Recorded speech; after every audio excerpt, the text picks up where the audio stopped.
Hrithik boxer की गिरफ्तारी के बाद पुलिस मान रही थी कि लॉरेंस का राजस्थान चैप्टर लगभग क्लोज हो गया, लेकिन ऋतिक के संपर्क में कौन कौन थे, लॉरेंस ने कैसे ऋतिक की लोकेशन पुलिस को दी और ऋतिक के पकड़े जाने के बाद क्या क्या खुलासे हुए, साथ ही वो इंजीनियर कौन है जिसने ऋतिक का साथ दिया और ऋतिक की फेसबुक से पोस्ट की, साथ ही ऋतिक पुलिस से बचने के लिए क्या क्या कर रहा था, कैसे भाग रहा था, कहां से पुलिस उसको पकड़कर लेकर आई, ये रिपोर्ट देखिए।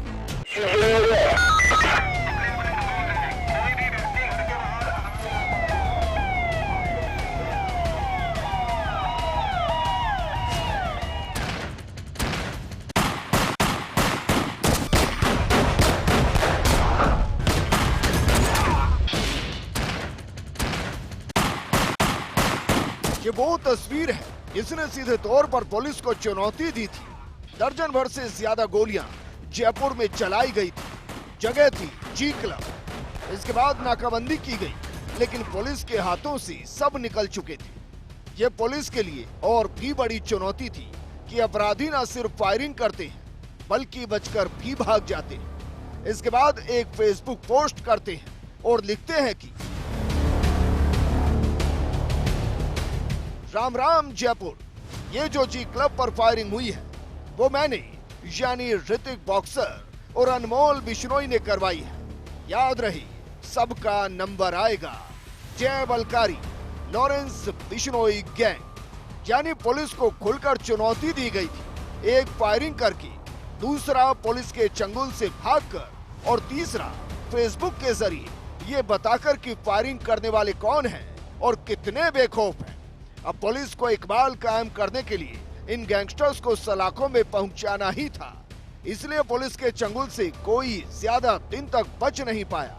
2 दिन बाद ही पुलिस ने शूटर्स को आगरा से दबोच लिया और रास्ते में जब भागने की कोशिश की तो पुलिस की गोली ने इनको पैरों पर चलने लायक नहीं छोड़ा।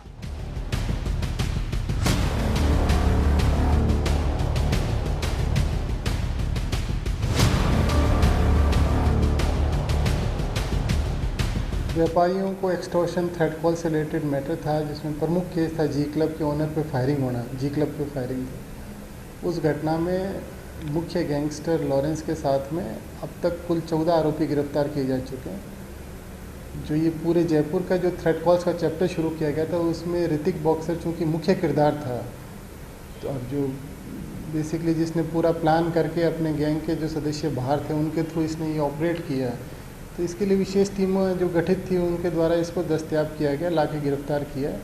इससे गहनता से पूछ कर रहे हैं हमारे एडिशनल एसपी और जो सीएसटी की टीम्स हैं, वो काफ़ी गहनता से इससे अनुसंधान और पूछताछ की जा रही है। लेकिन पुलिस के सामने अभी भी चुनौती थी कि ऋतिक बॉक्सर कहाँ है। वहीं अपने दोस्त पर हुई फायरिंग के बाद ऋतिक बौखला गया। यही पुलिस भी चाहती थी, क्योंकि ऋतिक बॉक्सर को ढूंढने के लिए जरूरी था ऋतिक फिर से कोई गलती करे। ऋतिक ने गलती की और एक और पोस्ट शेयर कर दी। ओम, हम भी चाहते तो क्लब में किसी को गोली मार सकते थे, चलो जंग की नई शुरुआत गोली मारने से ही करेंगे। जय श्री राम, जय भारत, सलाम शहीदानु, fake encounter, Lawrence Bishnoi group. Hrithik के इस मैसेज के बाद अब पुलिस समझ चुकी थी कि ऋतिक को कैसे पकड़ना है।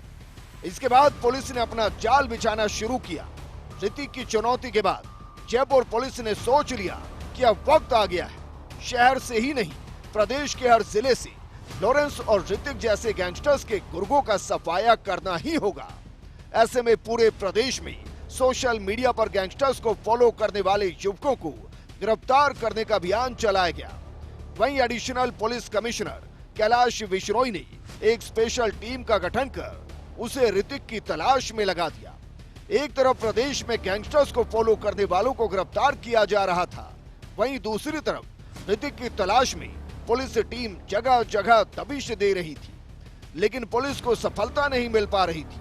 ऐसे में additional police commissioner Kailash Vishnoi ने सोच लिया कि ऋतिक का पता करना है तो उसके गुरु लॉरेंस को पंजाब के भटिंडा जेल से प्रोडक्शन वारंट पर गिरफ्तार कर जयपुर लाना ही होगा, और ऐसा ही किया गया। 15 फरवरी 2023 को जयपुर पुलिस लॉरेंस को गिरफ्तार कर जयपुर लेकर आई। फिर शुरू हुआ लॉरेंस से पूछताछ का सिलसिला। पूछताछ में पुलिस के पास लॉरेंस की गैंग के कई सीक्रेट आ चुके थे। अब आपको बताते हैं कि जब लॉरेंस से जयपुर पुलिस पूछताछ कर रही थी तो कैसे देश के नंबर 1 गैंगस्टर लॉरेंस ने तोते की तरह सब कुछ उगल दिया और जिन गैंगस्टर्स के दम पर वो अपनी गैंग को जेल में बैठकर चला रहा था, जयपुर पुलिस से सामना होने के बाद उसी लॉरेंस ने अपनी ही गैंग के गुर्गों का पता बताना शुरू कर दिया। आइए आपको बताते हैं कि लॉरेंस से पूछताछ में वो कौन कौन सी जानकारी पुलिस को मिली जिसकी वजह से पुलिस की टीम ऋतिक बॉक्सर तक पहुंची। लॉरेंस ने पुलिस के सामने जुबान खोलनी शुरू की, ऋतिक के बारे में खुलासे किए। लॉरेंस ने बताया कि ऋतिक 21 नवंबर 2022 को खड़साना से जयपुर भागा, जयपुर से फिर आगरा होते हुए नेपाल भाग गया था। पशुपतिनाथ मंदिर के दर्शन कर ऋतिक चीन बॉर्डर के पास फरारी काट रहा है। फरारी के दौरान ऋतिक वर्चुअल नंबर का इस्तेमाल कर रहा था और पुलिस से बचने के लिए हर 3 दिन में अपनी लोकेशन बदल रहा था। अब पुलिस के पास जानकारी थी कि ऋतिक कहां है, लेकिन उसकी सही लोकेशन पुलिस के पास नहीं थी क्योंकि ऋतिक बार बार लोकेशन बदल रहा था। लेकिन पुलिस को एक राहत थी कि ऋतिक नेपाल में है, किसी दूसरे देश में नहीं पहुंचा, क्योंकि अगर ऋतिक यहां से भाग जाता तो फिर ऋतिक को पकड़ना मुश्किल था। रोहित स्वामी को पुलिस इसीलिए ही नहीं पकड़ पा रही। वहीं पुलिस को यह भी डर था कि ऋतिक बॉक्सर रोहित स्वामी और गोल्डी बराड़ के साथ अनमोल बिश्नोई के संपर्क में था और ये तीनों ही विदेश में बैठकर लॉरेंस की गैंग को चला रही थी। ऋतिक को अगर ये विदेश पहुंचा देती तो फिर पुलिस के लिए ऋतिक बॉक्सर को पकड़ना मुश्किल हो जाता।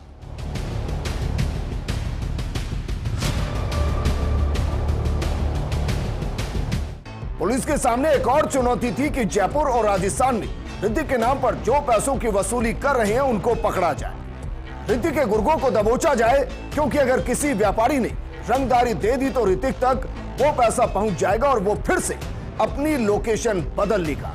तो पुलिस ने लॉरेंस से मिली जानकारी के बाद पहले ऋतिक के लोकल नेटवर्क को तोड़ने का काम किया। उसके लिए बाकायदा एक टीम बनाई गई जिसको ऐसे अपराधियों की कार्यशैली का अच्छा खासा अनुभव था। ये रिपोर्ट देखिए।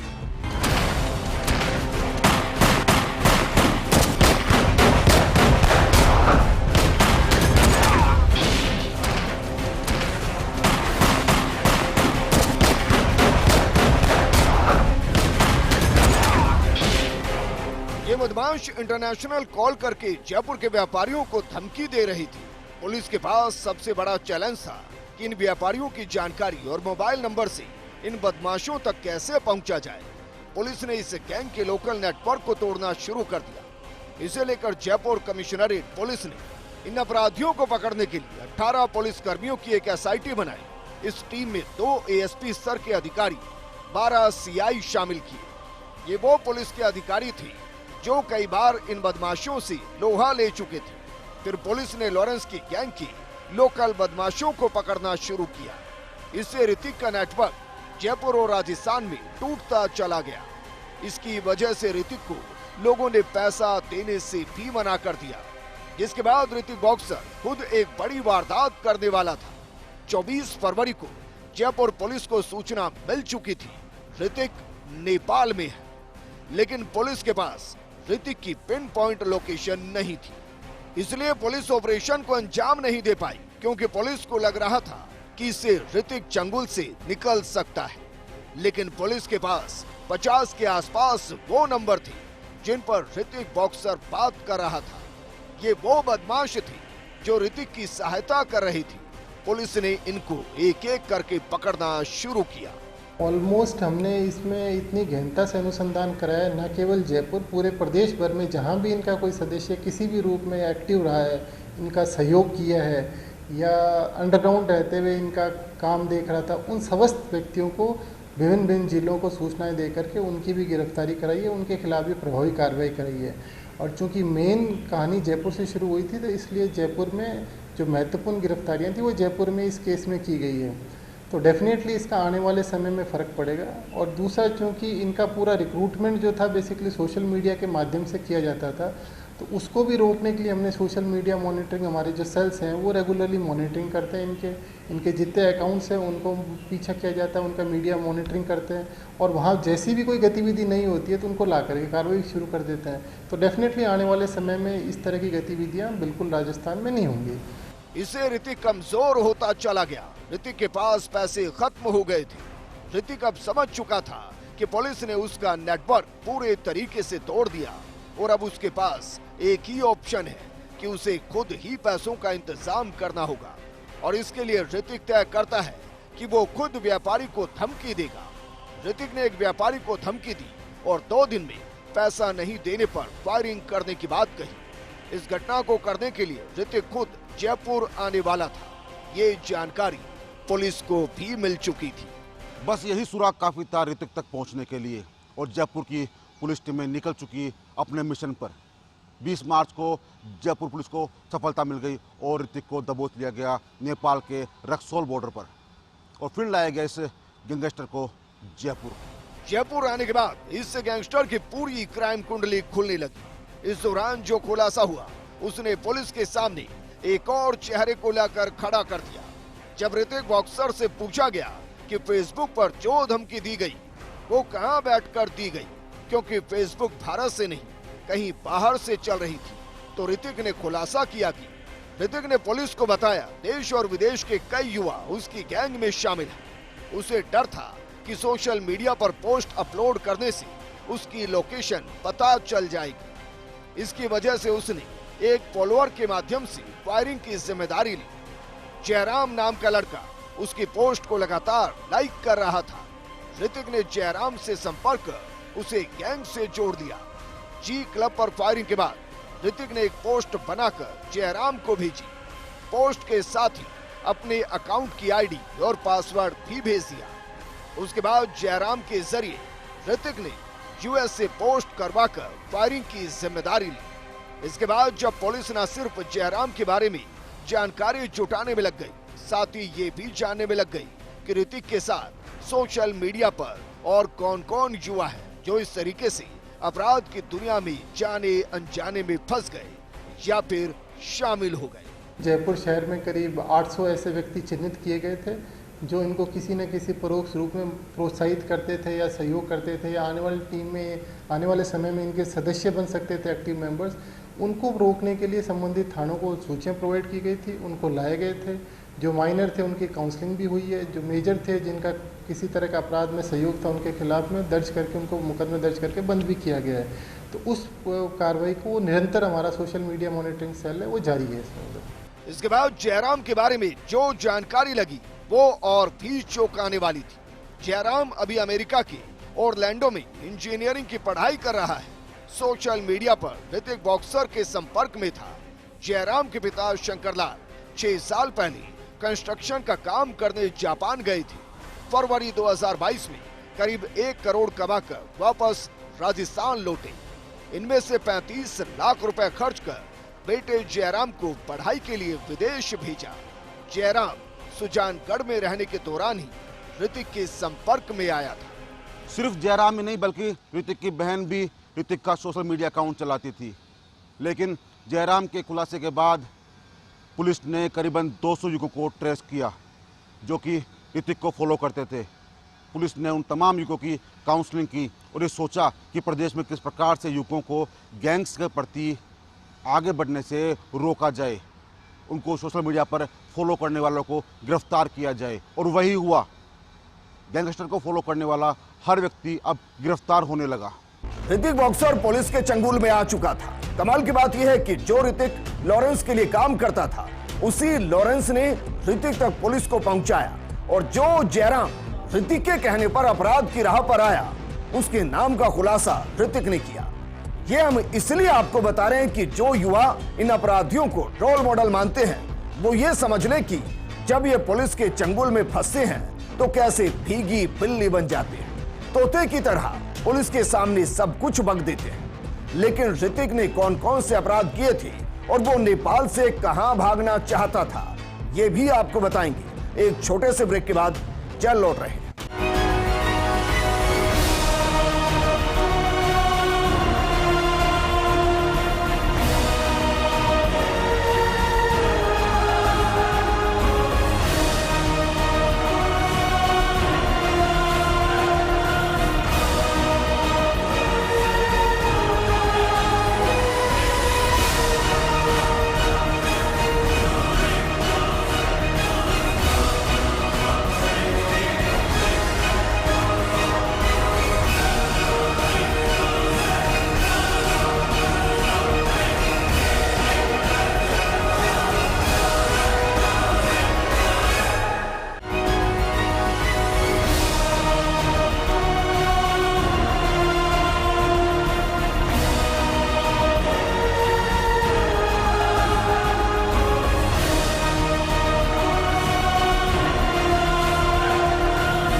ब्रेक के बाद आपका स्वागत है। ऋतिक बॉक्सर सलाखों में है।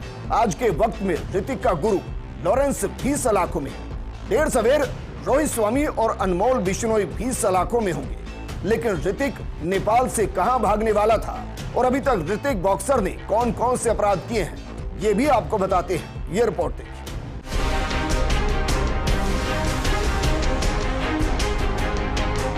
अपनी गैंग के टूटने के बाद ऋतिक समझ चुका था कि पुलिस उस तक कभी भी पहुंच सकती है। इसके लिए ऋतिक ने फर्जी पासपोर्ट बनाने की तैयारी की और इसके लिए वो रोहित स्वामी के संपर्क में था। ऋतिक खाड़ी देश में भागने की फिराक में था और इसके लिए ऋतिक ने रोहित स्वामी से सिग्नल ऐप के जरिए संपर्क बनाए रखा। वहीं से धमकी के लिए व्यापारी भी चिन्हित करता, लेकिन अपराधी कितना भी शातिर हो, पुलिस के रडार से बच नहीं सकता। ऋतिक भी पकड़ा गया और सलाखों में पहुंच गया। लेकिन अब आपको बताते हैं कि इस गैंगस्टर ने राजस्थान के किस जिले में कौन कौन सी वारदातें की, जिसके लिए पुलिस इसको तलाश रही थी और इस पर रखा गया था 1 लाख रुपए का इनाम।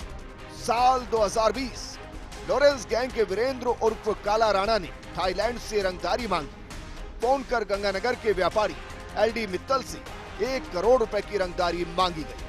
रंगदारी नहीं देने पर ऋतिक बॉक्सर ने व्यापारी के दामाद शुभम गुप्ता की कार पर फायरिंग कर दी। इस मामले में सदर गंगानगर पुलिस ऋतिक को गिरफ्तार कर चुकी थी। साल 2020 वीरेंद्र और काला राणा ने एक बार फिर थाईलैंड से फोन पर रंगदारी मांगी। राय सिंह नगर के व्यापारी लाला खटीक से 1 करोड़ रुपए की रंगदारी मांगी गई।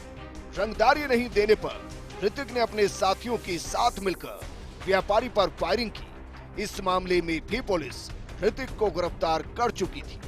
साल 2021 हनुमानगढ़ के व्यापारी इंद्र सिहारिया से अवैध वसूली की मांग की गई। इस बारे में ऋतिक और उसके साथियों के खिलाफ मामला दर्ज हुआ था। साल 2022 पचास नगर इलाके के व्यापारी से गोल्डी बराड़ ने 2 करोड़ की रंगदारी मांगी थी। इस मामले में भी ऋतिक बॉक्सर का नाम था, वांछित चल रहा था। साल 2022 रोहित स्वामी ने सांगानेर के व्यापारी हरजेश नारानिया से 5 करोड़ की रंगदारी मांगी थी। रोहित स्वामी ने हरमाड़ा इलाके के महेंद्र सिंह शेखावत से 5 करोड़ की रंगदारी मांगी। इन मामलों में भी ऋतिक बॉक्सर वांछित चल रहा था। साल 2023 रोहित स्वामी ने अशोक नगर इलाके के रोसो क्लब के मालिक जितेंद्र पवार से 1 करोड़ की रंगदारी मांगी। रोहित स्वामी ने बनी पार्क इलाके की साबरे होटल के मालिक राहित लांबी और अनिल लांबी से 2 करोड़ की रंगदारी मांगी। अनमोल बिश्नोई ने प्रताप नगर इलाके के होटल मालिक से अवैध वसूली करने की कोशिश की। सांगानेर इलाके के व्यापारी हरजेश नारानिया को मारने के लिए रोहित स्वामी और ऋतिक ने शूटर भेजे थे, जिनको पुलिस ने पकड़ लिया था। इस मामले में भी ऋतिक बॉक्सर वांछित चल रहा था। इसके अलावा ऋतिक बीकानेर सहित कई जिलों में वांछित चल रहा था। ये अपराध बताते हैं कि ऋतिक रोहित स्वामी के कहने पर काम कर रहा था। इतना ही नहीं, रोहित के साथ साथ लॉरेंस, उसके भाई अनमोल बिश्नोई और गोल्डी बराड़ के कहने पर भी ऋतिक कई वारदातें कर चुका था। लेकिन ऋतिक की गिरफ्तारी ने कहीं ना कहीं गोल्डी बराड़, लॉरेंस और अनमोल की कमर तोड़ने का काम किया है।